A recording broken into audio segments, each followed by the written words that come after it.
So welcome to this episode of Breaking PSYCHles. This episode is called That's Law because we are here with the law. Today we are here with Mr. Derek Parks, who is the president and CEO of the Metropolitan Protective Services. He was also the former chief of police for this county, PG County, correct? It was a township inside of Prince George's County. It was Fairmont Heights. Yeah, because I tried to research that and it wasn't popping up. It just said the DC area. So right, yeah. The company that he is the president of focuses on providing protective services for communities. Basically, they operate in excellence and their goal is to provide excellent customer service to the people of communities in regards to security and safety. Yeah, is that good? That's very good. Okay. Very good. Yeah. So we're just gonna obviously jump right into it and start with the first question, which is why did you want to become a police officer? What exactly sparked that interest? Hey, my dad was a police officer, so I think watching him get up every day, and iron his uniform, and put stuff on, just wanted to do it when I seen him do it. So I don't know where it came from, but I would suspect that's where it would come from. Okay, so your dad played a big role in... I think he did. I mean, when we were younger, or when I was younger, every other show was about police work, Starsky and Hutch, SWAT, Okay. all the cop shows, so Beretta.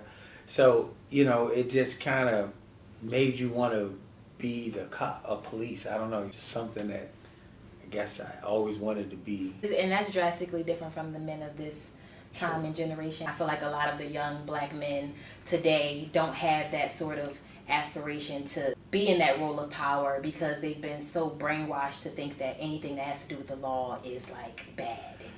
Yeah, well, I think in order to change culture, you have to be a part of culture. Mm.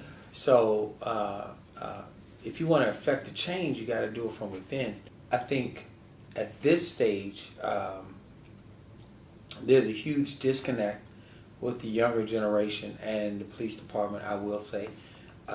You just don't see a lot of positive images now coming out of the police department as relates to some of the crimes that may be captured or some of the crimes that people will say, well, he didn't have to do that.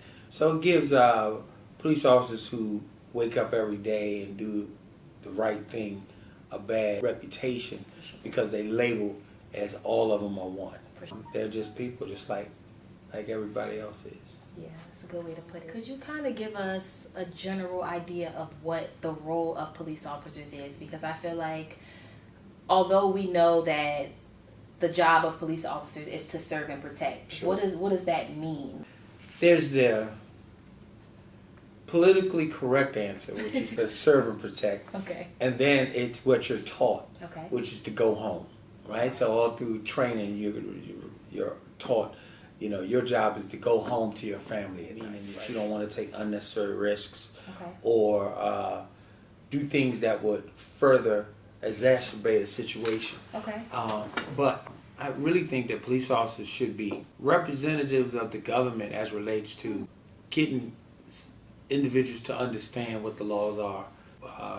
Not so much why we have to enforce them, but at a level of education. There's a lot of stuff that changes. Every year through Annapolis may change a policy and everybody's not up to speed on that policy. For sure. So I think, part of it is the education of the public. And the other part is to really to protect life and property. I think that's the focus that the police agencies are centered around. This is not necessarily a trick question, but it's a question that I feel like from the conversations that we've had previously that you can answer honestly. All right. Do you, in your personal or professional opinion, believe that there are officers who get away with more crime than those who are convicted for crime? Oh, absolutely. Do you feel like that has become a detriment to our society? Because I come from a community where, people have this perception of police officers that they're all crooked. And it doesn't matter if they're black, they're white, sure. There's somebody that is a familiar face. It's just once you hear the word cop, fed, 5-0, automatically it's like crooked. Sure. And I think that that has had an impact on our youth because you can't judge all police officers for one police officer. Sure. So when you look at it, see, the thing about it is in society we magnify the negativity more than we do the positiveness, right? So for every bad cop, you have at least 1,000 good cops, right? So when you look at the police officers who've been, let's say, arrested or put under indictment for whatever crimes they may have done, you have thousands of men and women who put that uniform on and that badge on every day, who go out and do a great job, and they live in the same community. Like, for example, I mean, you see them in the grocery store, you see them at your church. So I think it's an unfair assessment to say, everybody is this or everybody is that, because I think that's a very unfair assessment. I believe that that cops sometimes are put at crossroads and they make wrong decisions. Sometimes that can be emotionally driven. That can be something that they completely plan to do, but they're not the only career-driven people who do those things. You get doctors, you get lawyers, you get politicians, if you will, who will dabble on the wrong side of the law.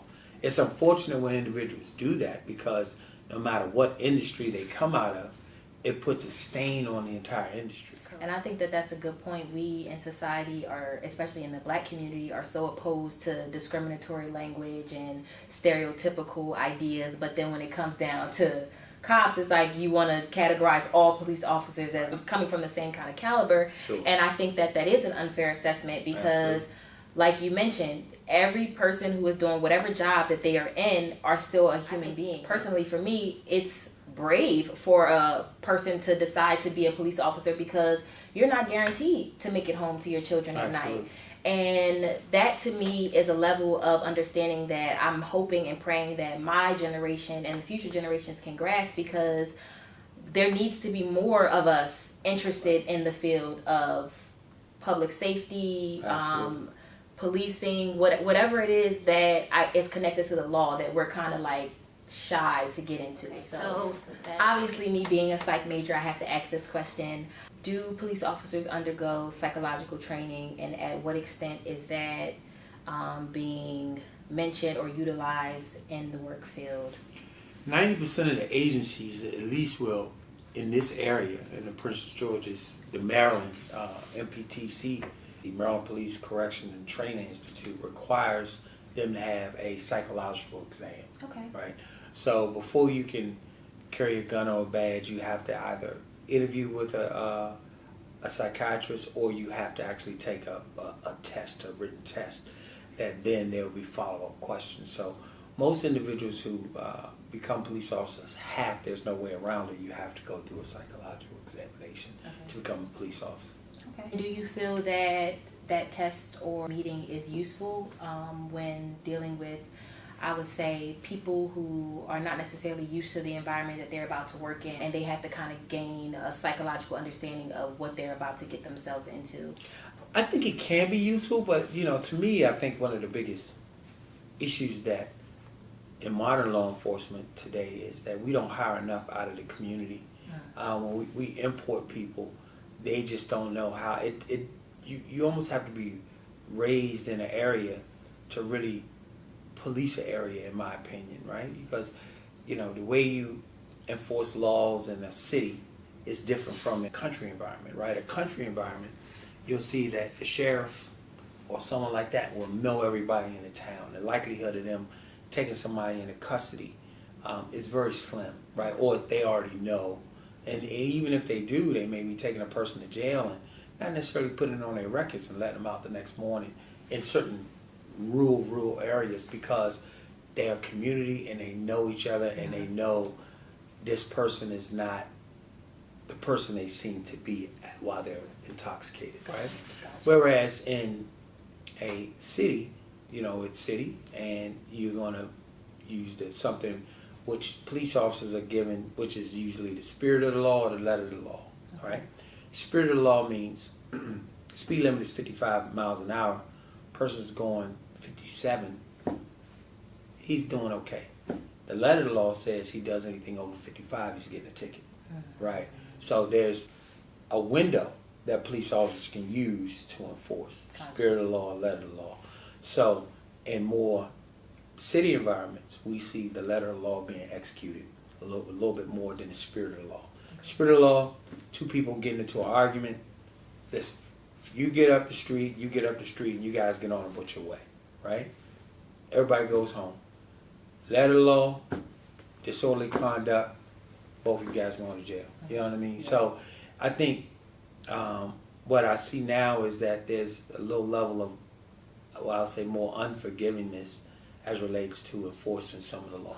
You mentioned the difference between like policing in, let's say, a rural area versus an urban area. True. When we spoke before, we talked about the difference between like campus policing and community policing. Sure. And you gave a very valid example of a situation with a dog. Do you remember that? Sure. Okay. Yes. Can you kind of give us that story, which was a very good example? So, and it goes back to underscores my point we were just talking about, is if you're from the community, you recognize behavior, language, attitudes a lot differently. So if you're used to guys hanging out on the corner and everybody shooting dice, it doesn't take overwhelming force to tell everybody break the dice game up. You can send one cop in there who knows the community and say, hey fellas, I'm gonna walk around the corner, when I come back y'all gotta be gone, right? You send in overwhelming force and everybody feels threatened, it can heighten the levels up. And so I say that to say that I remember one of my last calls of service when I was serving as assistant chief of police was we had a wild dog and the dog was on the loose.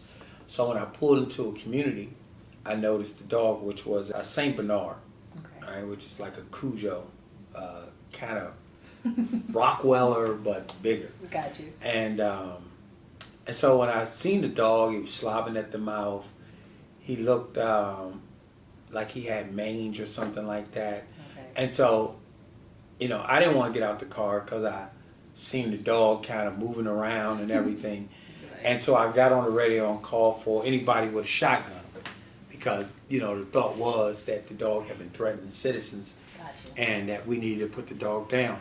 So it was a county unit that called over and said that he had a shotgun on board. And he was on the way. So when he showed up to the scene, you know, my position was we were going to shoot the dog because the dog looked threatening to me and we had got a call. But when this other police officer showed up, he got out the car and he approached the dog and started rubbing the dog, and the dog rubbed back, and before you know it, they was getting along like you thought it was his lost dog. And to me, that underscores the fact that I necessarily wasn't raised around animals, right, or dogs. I mean, I had a dog, but I wasn't no fanatic. This guy was raised on a farm, so he had horses, chickens, cows, dogs, and he wasn't intimidated by that dog. So when he got out the car, his approach was completely different. For sure. Because I wasn't raised around animals, mine was to shoot, right? Because he had a different approach. And in that same spirit, I think when you hire people from your community who recognize your community, they're not going to be so quick to use physical force. They're going to want to use a little bit more verbal commands and negotiations to try to de-escalate situations when I think you hire police officers from the same community. For sure. And I think that that's a good point because it boils down to the level of intimidation. Sure. And as police officers, you mentioned to me that the whole point is to have control over the situation and to make sure that you are in control of what's going on before it gets to a point where you don't have control. And that dog story is a perfect example of some of the things that may be going on in these communities where people are getting shot and where people are dying, especially young black men are dying because that police officer may not have, one, the understanding of the community, and two, might actually feel threatened or actually have fear that it could get to a point of no return, and before it gets to that point, it's their job to make sure that it doesn't. So, I say this to say that as young people, we have to understand that it's not about being right in these situations. It's about A, being educated on what the law is, and B, making sure that you understand the role that the police officer has to play, which is to have control. Absolutely. So when you put them in the position where they feel like they no longer have control because you're acting hostile or giving them a reason to feel threatened, you have to look back at yourself and say, am I responsible for implicating these feelings onto this police officer? Because again, this is a human being doing their job. And one of the things I wanted to add to the conversation is that the internet, and we've seen it a million times, where you'll see a cop pull somebody over and I don't have to give you my ID, why'd you stop me, and this, that, and the other. Trust and believe the best thing to do in those situations is to render your ID and go along with the traffic stop. You have your day in court to bring it up to the judge, to call for a supervisor, call for his supervisor, go down to the nearest police station to make the complaint. The side of the road when the police officer has control of the situation or trying to gain control is not the place to really start an argument or debate about what you can and can't do, right? And I see this all too many oftentimes where an individual will place themselves in harm's way by getting into a verbal altercation with a police officer.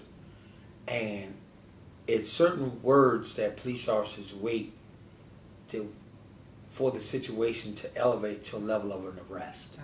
So they'll negotiate a conversation and wait until they give you a command. And then when you refuse that command, now you're refusing to obey a lawful order. Now that gives them jurisdiction to make an arrest or to investigate further. So it's really, truly better just to, guess what? Got your ID? Give me your ID. Right? You got your driver's license? Get your driver's license out. Debating them on the side of the road, whether you got a camera or not, it's not really going to make a hill of beans. Once you get locked up, you got charges against you, missing whatever days of work. Everything's in jeopardy at this particular time. And I hope you survive the incident. Yes. Speaking of traffic stops, I'm not sure if you're familiar with the Saundra Bland case. Okay. She was pulled over for a traffic violation, and she was a 28-year-old black woman who was very much an activist in her community of Waller County, Texas. And she was basically pulled over for failing to signal, definitely used her right on the side of the road to, engage in conversation with the police officer. Hello, ma'am. With the Texas Highway Patrol, the reason for your stop is you failed to signal your lane change. You got your driver's license insurance with you? Can you give me a few minutes, all right? You okay? I'm waiting on you. This is your job. I'm waiting on you. What do you want me to do? You seem very irritated. I am. I really am, because I feel like it's crap of what I'm getting a ticket for. I was getting out of your way. You were speeding up, tailing me. So I move over, and you stopped me.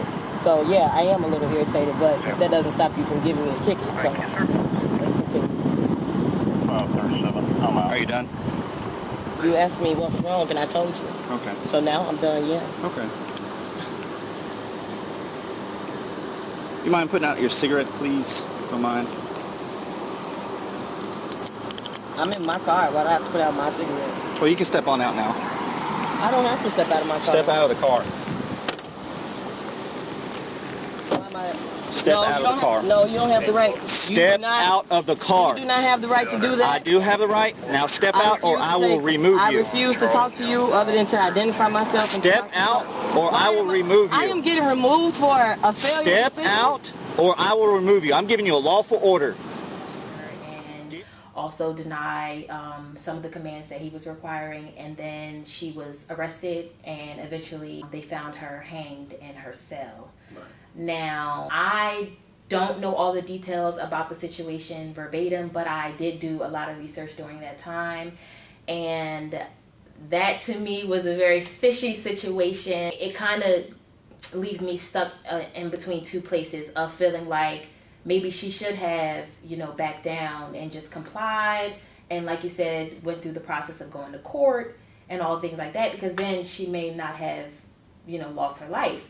But on the other hand, there was no reason for her to be arrested in the first place. My question, I guess, is at what point during the conversation that it becomes, I guess, a verbal altercation, are police officers able to arrest someone for a traffic violation? So what a lot of people really don't realize is on the front of a Maryland criminal citation book, right, which is usually what tickets are stroked out of, it says in there, every violation in this book is an arrestable offense. Right? A lot of people don't realize that. That's a very good point. So, very good point. Right. So you having the whole little air freshener hanging from your window, you run across a real individual cop, right? Yeah, I got you. Ain't gonna lock you up, right?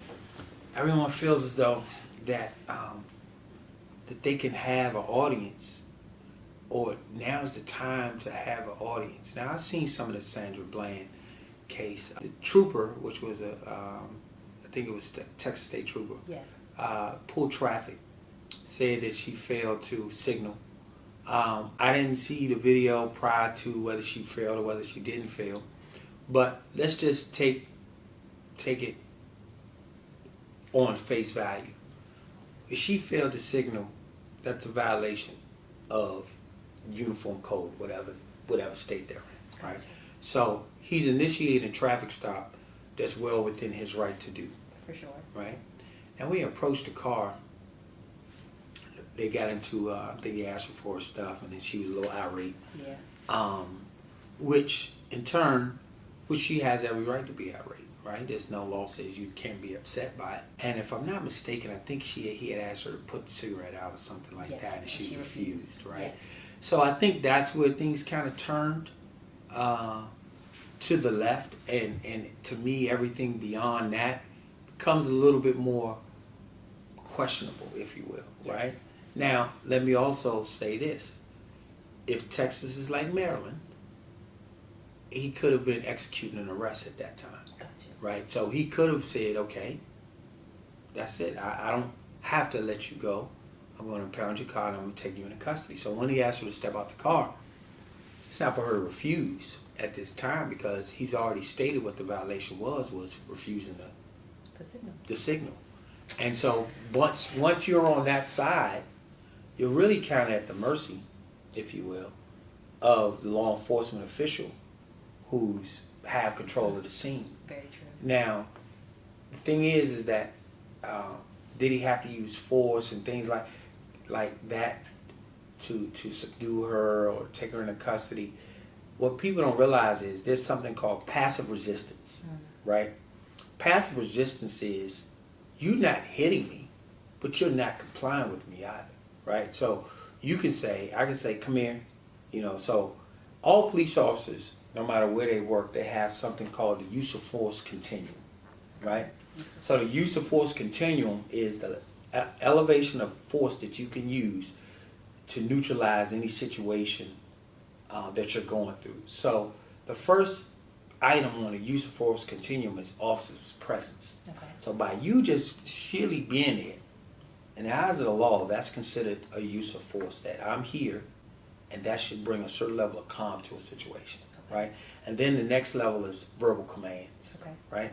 And then verbal commands, and it goes all the way up to deadly force, right? So verbal commands, then it's grabbing them, then it's open hand, it's closed hand, then it's OC spray, baton, stun gun if you got them, then deadly force, right? So it's a whole escalation. Okay. And then you don't have to take each step up in order to, you can jump steps depending on what the situation is, right?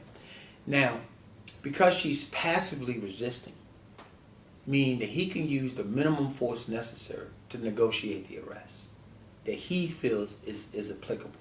So you don't have to hit me for me to hit you. You pulling away from me is enough, right? You saying, no, I'm not going to do it, right? Or how many times have you seen? I'm going to get you up. Right. How many times have you seen this?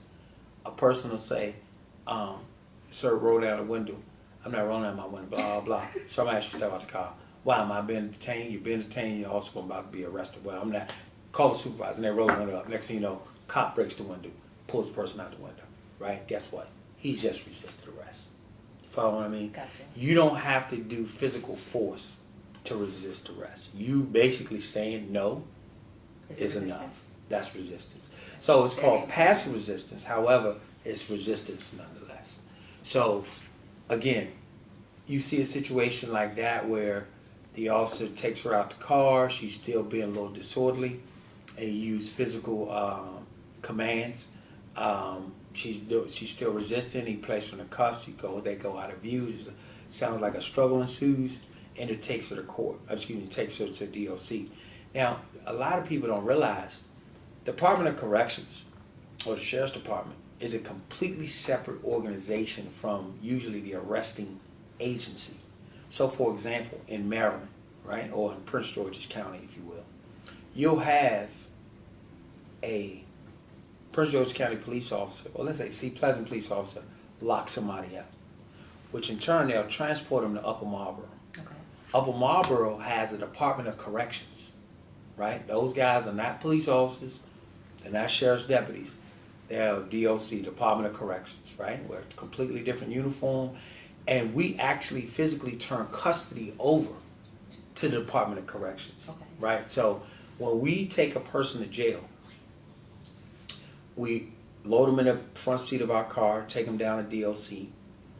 Once we pull into the jail, it's a big gate, and we have to take our gun off, check the gun in, lock it up, take off all our weapons and magazines, lock them up, get back in the car with the then we get inspected by DOC, looks down from a tower, and then we ride into what is called a sally port.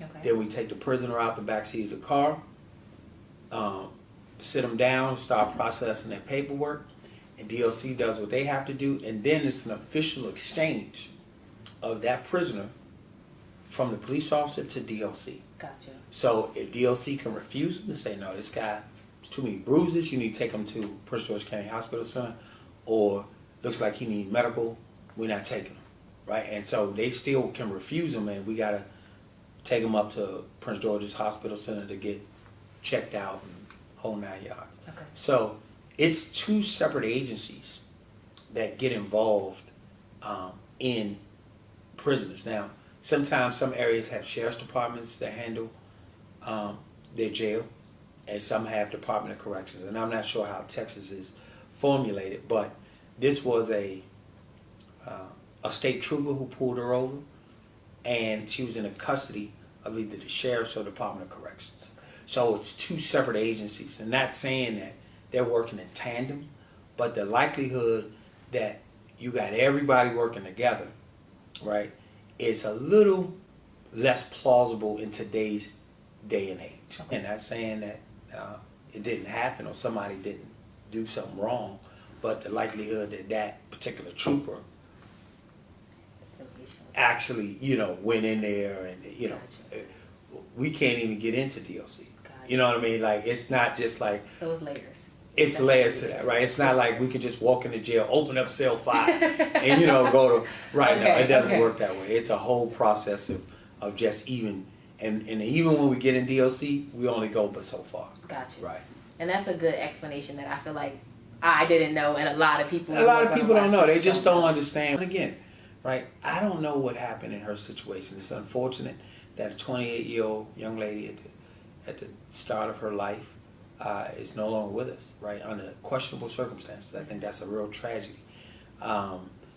However, there's a lot of working components behind the scenes that a lot of the public just don't know, and really law enforcement is not necessarily educating you on it because it's an assumption that, or no one really lays out the steps and the layers that one would have to go to in order to get this to go in the right direction, right, or to go in that same direction. Gotcha. And I think that ignorance has played a role in our community, because it's like, if you don't know, when you are in a court of law and the person who has arrested, or the department that is behind the officer who arrested or whatever, they have the information. They are educated on what is right, what is wrong, what is lawful, what is not. And we aren't. So Don't look at social media and think that that's the way that the law works, or typing something into Google and it pops up in an article and you think that that's the law. You have to actually educate yourself on these processes and, you know, what is the DOC, what is the sheriff's department, and things like that. Because I know from my community, people don't know. You just don't know. And the thing is that even if you are right, it's okay, right? Get your ticket and fight, right? But just don't do it on the side of the road. It's just the worst, one of the worst mistakes you can make. I mean, you welcome the calls for a supervisor, but more often than not, we see this happening all too often. You know, you usually be a black guy saying, no, I want to see a supervisor, right? And the only supervisor they see is handcuffs and them being yanked out of the window, right? Yeah. So it's unfortunate, but that's the reality of it. So, you know, protect yourselves, educate yourself, and definitely just comply and, you know, deal with it when you have the opportunity to deal with it on equal grounds. Definitely. So another question about, you know, when people who are not from the community are offered a position as a police officer in the community, do they receive some sort of like, is there like a buddy system, or do they receive some information about the community, or is like there a person who is from the community that kind of like walks the person around the community and say, oh, this is how this works and blah, blah, blah? Sure. So normally you have what you call an FTO, which is a field training officer. So before they're assigned to the community in which they're going to work, they have to shadow a police officer who already work in the community. Okay. Right, excuse me. And a part of work in the community, then they may do, let's say, 2 weeks with that police officer or 30 days with him, and then, if memory serves me correct, then the police officer will then shadow the rookie for an additional 2 weeks. So the rookie will be in his own car, and then that senior cop will follow him around to make sure that he's doing everything the way it's supposed to work. So that's generally how it's brought into the community. Okay, that's pretty good. That's better than I expected, because I thought you were going to say no. No, they do. But see, to me, the challenge with that is that policing is so different nowadays. So one of the benefits I still share is with campus police, these guys, y'all see the same guys all the time. They walking around, they in the car, out the car, they at different posts helping you get across the street. So they know the culture. But how many police officers do you see walking your community, right? So they're only coming there as if they got a call. So if they're only coming if they have a call, then they really don't know you or what's going on. So then you still don't necessarily know your community, right? So there's the community policing thing is a great thing, but it's just getting harder because you have a lot more suburban areas that's a little harder to walk, and you know, maybe they can come to some more community meetings and things like that. If you have a homeowners association, maybe the cops on your beat, you can request that they come out so you know who they are and they know who you are. But it's those kind of social programs that I think can benefit everybody as a whole, because it's harder to beat the hell out of a person if you know them. You know what I mean? So, you know their mother, right? So as we move forward, the pendulum forward, and policing and how police approach the community a little better, I think those are some of the things that we need to really look at. I mean, unless you're really hiring that person straight out of that neighborhood and then putting them back in that neighborhood, I think those are some of the things that you want him to understand, that, you know, that this is normal for this area, right? Not saying that it should be a lower standard, but you may want to talk to them a little differently, or approach a different approach. Definitely. Or, you know what, I'm going to tell your mother come get you. Oh, no, don't tell my mother. You know, they can be bad all they want in front of you, in front of their boys, but they know you have a relationship with their parents. It's a whole different thing. That's definitely true. So I think that can help. What do you feel we can do as, first of all, black people, and as people who are in roles of power, to educate, to, I guess, change the dynamic of how we view police officers? Super for this question. So no, I think we just got to understand what the word power means. I think we all have a certain level of power, and we have a power to elect the right officials. We have a power to formulate a government that reflects the people. So I think that's a way that we influence change. I mean, we got to understand that we have to have a society that's based on rules and certain levels of respect. And we need, when those things are not done right, we need individuals to be able to respond to those calls and handle them appropriately. I think certain levels of oversight, community oversight goes a very long way. But I think training, officer training is something that we need to look at. But also, I think you in your position, as you're able to reach out to your young 17 to 20-something-year-olds who don't have a complete grasp of what the law is there for or what law enforcement roles that they actually play and how they can help ease the situation. Everything doesn't have to be on 10 because a police officer asks you a question or something like that. A lot of times, police officers are called to a scene. You know, like we could be out in McDonald's hanging out, right? And now we're called to a scene to investigate a person that somebody doesn't feel particularly comfortable about. Guess what? We don't want to be there as much as the next guy, right? So as soon as we can bring calm to the situation or at least do our job, then we're on our way. Last thing we want to do is lock people up. It's 3 hours that we could be doing a lot of other things other than processing a person doing a lockup. Gotcha. And what does the word fair mean to you? Because I know a lot of times that's the problem that we have is that the law isn't fair and police officers ain't fair. And what does that word mean to you? Well, I mean, fair is fair. I mean, the thing is that I believe that 3 things should exist in any situation. Things should be firm, fair, and equal. And I think if everybody applies those things to their everyday life, then I don't think it'll be a lot of issues. But we already know that there's certain levels of unfairness going on in the world already. So I think we have to accept that, right, and then deal with it at the best time and place that we can, right? Like you're not going to make it fair if it's been unfair for a certain amount of years just because it happened to you right then and there. So you have to come up with a plan to try to equalize that, right? And a lot of times it's not an argument or getting into a debate with a police officer because you're never going to make, most people who get in arguments, the two opposing sides never see each other's side because they're arguing. Usually it takes an arbitrator to say, oh yeah, I understand. Which is why you wait for your time in court. Stop arguing on the side of the road and getting killed.